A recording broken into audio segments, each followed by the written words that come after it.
안 할 수는 없어요. 조미료 음식 안 먹을 수 있나요? 그것도 한 사회 현상이고 투자시장, 금융시장에서 일어나는 하나의 현상입니다. 그 부분에 많이 비중이 높아졌다는 건 지금 사회나 경제가 잘 안 돌아가는구나 라는 부분들을 우리가 휴먼 인디케이터, 차트 인디케이터 등등 여러 가지 이름을 붙일 수 있잖아요. 그러한 현상들에 대한 부분으로 시장의 색깔과 내 포트폴리오가 적당한 흐름으로 이것을 어떻게 활용할까.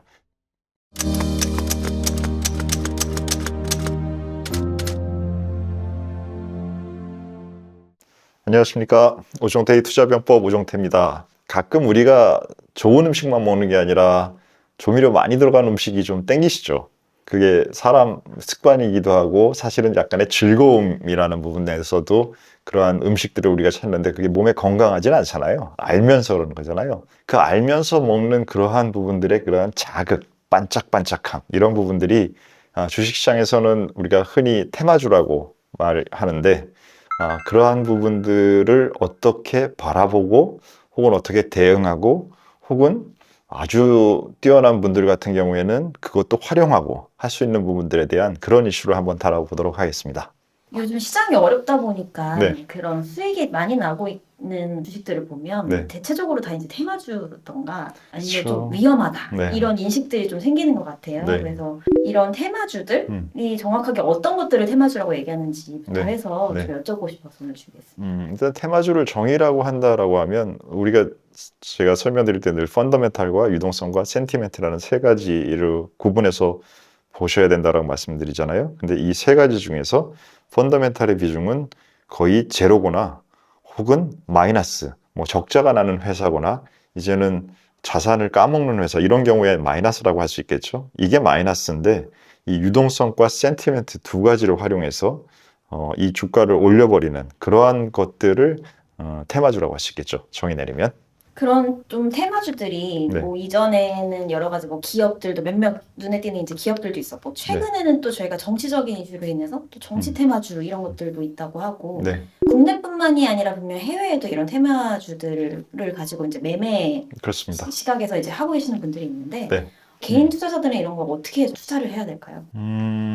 일단은 그 구조를 먼저 이해를 하셔야 돼요. 테마주를 하는 누군가가 있기 때문에 그 테마주가 움직일 거잖아요. 그 누군가가 있다라는 걸 아셔야 됩니다. 테마주가 아닌 그냥 주식들은 누가 있는 게 아니라 기업과 투자자들이 있는 거예요. 근데 테마주에는 그 테마주를 강하게 움직이고 있는 누군가가 있어요. 그 누군가를 알 수 있거나 알 수 없거나 있는 경우고 그 알 수 없다 하더라도 그 사람이 아마 5년 전에도 그런 것들을 하고 있고 10년 전에도 그걸 하고 있고 20년 전에도 그걸 하고 있을 확률이 높습니다. 왜 그러냐면 이게 도박하고 비슷하기 때문에 혹은 도박이기 때문에 이 도박장을 차려본 사람이 도박장 차려가지고 돈 벌어봤는데 그 돈 맛을 짧은 기간에 강하게 느꼈는데 이런 것들이 중독 현상을 만든단 말이에요. 그렇기 때문에 공급자 측면의 중독 현상을 만드는 그러한 플레이어들이 시장에 있습니다. 그 사람들이 어떨 때는 정치 테마주를 일반적으로 정치 테마라는 것은 선거라는 게 기간이 정해져 있으니까 그렇게 테마주를 하기도 하고 예전에 기억해 보십시오. 요즘은 중국 성장률이 많이 떨어져서 이게 주기적으로 찾아오지 않는데 황사가 주기적으로 찾아왔잖아요. 그럴 때마다 또 그 주식을 날리고 이러한 여러 가지 거리가 될 만한 것들을 찾아서 그 거리를 활용해서 세게 땡기면 우리 불나방이라고 하죠. 예, 돈 될 것 같으니까. 그러니까 우리 이 생각 해보셨습니까? 대한민국 그 전화번호 국가번호가 82번이에요. 빨리잖아요. 우리 빨리 돈 벌고 싶은 사람들이고 빨리빨리가 아주 이제 외국인들도 그게 뭐지 단어에 들어가 있잖아요. 사전에 그 정도까지 돼 있는 우리의 캐릭터들이기 때문에 그 빨리 벌고 싶은 불나방들이 알아서 튀어나온다라는 부분으로 요즘은 우리가 정식적인 용어로 가짜 뉴스라는 것이 매우 사회에 크게 영향을 준다는 걸 많이 얘기하잖아요. 그러한 가짜 뉴스도 처음에 가짜 뉴스인데 주가가 올라. 그럼 이거 돈 되는 뉴스인가? 그래서 두 번째 또 그런 뉴스가 나왔는데 또 올라. 야, 이거 먹히는 뉴스인데? 이제는 먹히는 게 됐죠. 돈 되는 거에서. 세 번째 나왔는데 또 그래. 그러면 이제는 저거 안 하면 안 되는 게 되는. 이렇게 가짜 뉴스라 하더라도 반복이 되면 사람들이 그리고 그 현상에 대한 뭔가 기회가 실제로 보인다라고 생각하면 따라오게 돼 있어요. 이게 바로 불나방을 끌어모으는 거죠. 그렇게 계속 끌어모아서 지금 뭐 최근에 우리 초전도체도 한번 하셨잖아요. 그래서 그것도 했고 그전에는 바이오 신라젠 이런 거 수도 없이 했잖아요. 그 뒤에 있는 선수들을 보면 다 플레이어들이 그 같은 그룹들 많아요. 그래서 그러한 공급자들이 계속 만드는 플레이어들을 돈들이 갖고 하시는 것들이 작지가 않아요. 뭐 저는 업계에 오래 있었던 사람들이라 직접적으로든 간접적으로든 이래저래 좀 뭐 이렇게 전해 듣는 얘기들이 있잖아요. 그러면 뭐 한 팀에서 하는 돈들이 한 1,000억에서 5천억 정도까지도 가지고들 이런 거 해요. 그렇기 때문에 영화도 많이 있잖아요. 그 영화가 예달보다 많이 사실적으로 요즘 영화도 잘 만들어 주시니까 그런 영화 보시면서 잘 참고하시고 아 저런 사람들이 저렇게 행동을 하는 거고 내가 지금 관심이 간 눈에 이 움직임이 저런 거일 수 있나? 라는 생각을 해보고 합리적인 판단을 하셔야 되고 그리고 제가 늘 말씀드리는 게 안 할 수는 없어요. 조미료 음식 안 먹을 수 있나요? 마찬가지로 그런 부분들이 시장의 색깔과 여러 가지를 판단하는 데 도움이 되기도 하기 때문에 전체 비중의 O2가 5% 정도를 하는 게 적당하다라는 생각을 갖고 있다는 걸 자주 말씀드리듯이 그것도 한 사회 현상이고 투자시장, 금융시장에서 일어나는 하나의 현상입니다. 그러면 그런 현상의 비중이 높을 때가 있고 비중이 낮을 때가 있겠죠. 그러면 비중이 낮다라는 얘기는 그러한 것들 말고 다른 정상적인 일반적인 범위에서 투자로 수익을 날 수 있는 기회가 많은 시황이구나 라는 부분에 시황 판단하실 수가 있고 그 부분에 많이 비중이 높아졌다는 건 아 이게 딴 걸로 제대로 된 부분들이 지금 사회나 경제가 잘 안 돌아가는구나.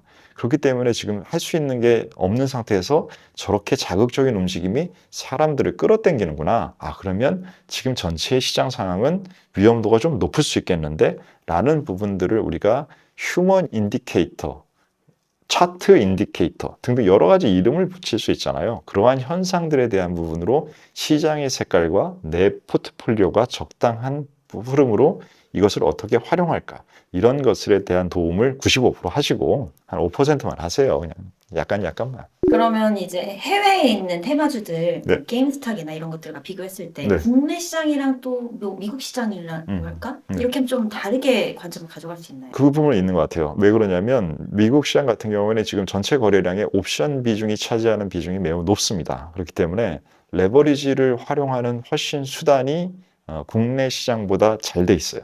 그래서 그 다음에 상한가 하한가 폭도 없잖아요. 그 두 가지에 대한 제도적인 차이에 의해서 그리고 뭐 그쪽에 SNS 빨리 쓰는 거랑 우리 SNS 빨리 쓰는 거는 비슷하지 않을까요? 우리나라 사람도 얼마나 손이 빠른데요. 그래서 그런 부분 비슷하다고 치면 그 세 가지의 현상이 합쳐지는 거에서 구조가 훨씬 더 해외 주식에서의 그 현상의 강도가 셀 수 있고요. 국내는 그 부분에 대한 부분들이 있고 뭐 거래소에서도 그거를 거르는 전산 시스템이나 이런 감시 시스템들이 물론 해외도 있을 거지만 그러한 부분들이 훨씬 더 작동하기가 상하한가 제도가 있는 상황이 더 용이할 겁니다. 그래서 그런 부분들의 정보를 관련 기관들에서는 좀 잘 제공해 주셨으면 좋겠고 잘 검토하시고 그래서 피해자들이 좀 적게 나타날 수 있도록 그렇게 관리를 해주시면 참 좋을 것 같습니다. 근데 뭔가를 이렇게 안 지키고 하시려는 분들은 항상 또 새로운 방법을 찾아내시니까 또 뭐 방법을 찾겠죠, 뭐 그분들도. 네.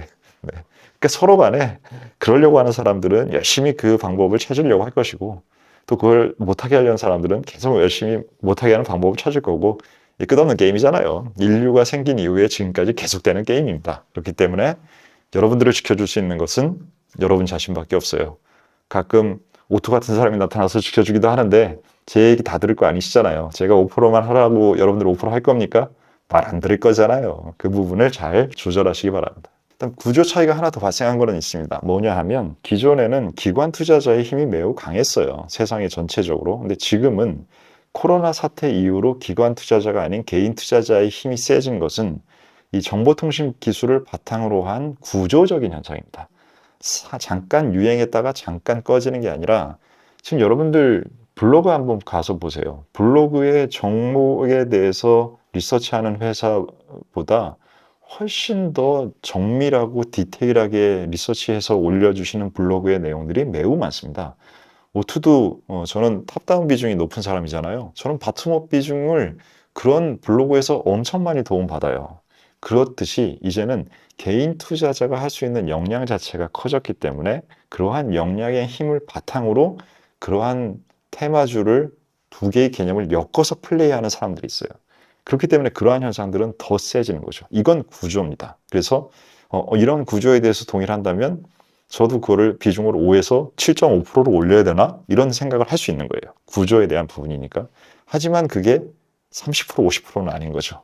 그래서 그러한 부분들에 대한 구조 변화들이 나의 전략에 어떻게 영향을 미치는 것은 그것은 이게 투자든 매매든 투기든 항상 그러한 비중에 대한 부분들의 변화를 총체적으로 잘 관리하면서 그렇게 가야 될 것 같고, 해외 같은 경우에는 이제는 국내도 그렇지만 이 SNS나 그룹, 이러한 로빈후드, 이러한 미국 같은 경우에는 이러한 하나의 헤게모니 집단들이 매우 힘이 세졌기 때문에 그러한 집단들이 가지고 있는 그러한 힘의 방향성도 매우 체계화되고 구조화되어 있는 부분도 이제 지속될 겁니다. 그래서 그러한 부분들에 대한 것들을 전보다는 저는 뭐 약간 관심을 가진다라고 하면 예전에 그런 걸로 돈 벌 확률이 1%였다라고 하면 지금은 그러한 현상들 때문에 돈 벌 확률이 1.5%는 되신 것 같아요. 예, 그런 부분을 뭐 잘 반영해서 판단하시길 바라겠습니다. 그러면 오늘의 전략회의는 여기서 마치도록 하겠습니다. 감사합니다.